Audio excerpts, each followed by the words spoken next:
The standard of care is rehabilitation.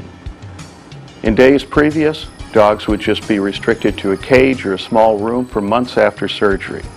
Muscles are wasting away, bones are wasting away, tendons and ligaments are weakening. We want to prevent that process. We want the animal back to form and function as soon as possible. Canine rehabilitation is the state-of-the-art care for our post-operative and chronically afflicted patients. I've worked in specialty practice in Long Island, New York, and a lot of the veterinarians still are not believers in rehabilitation. From neurologists to orthopedic, they really still are not believing. And I am a believer, and I've seen what can happen when an animal just sits in a crate to heal. The outcome is really kind of devastating. It just where they will be at in several weeks of just sitting. After an injury or surgery, historically we were neglecting patients in some way. We were resting them, maybe cage resting them.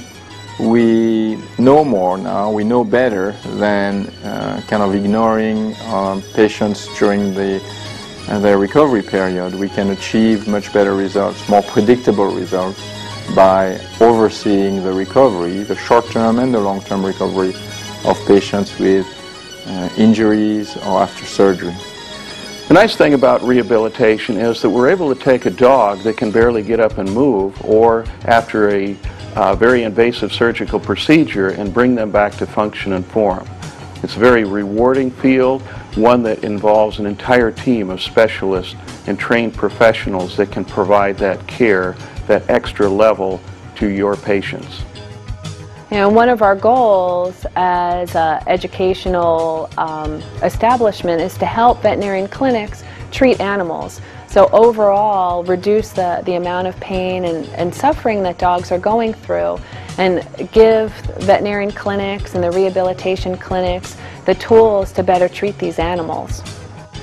I think bringing rehabilitation into private practice will have significant advantages in managing complicated problems like osteoarthritis, or recovering from surgical procedure in a more comfortable and predictable way. I think it also changes the relationship that clinician or clinical teams have with owners. I think they are more connected to owners. They can guide owners more effectively through rehabilitation programs. Canine rehabilitation can be a practice builder. It can set you apart from other practices in your area. You can provide services that help patients on a daily basis.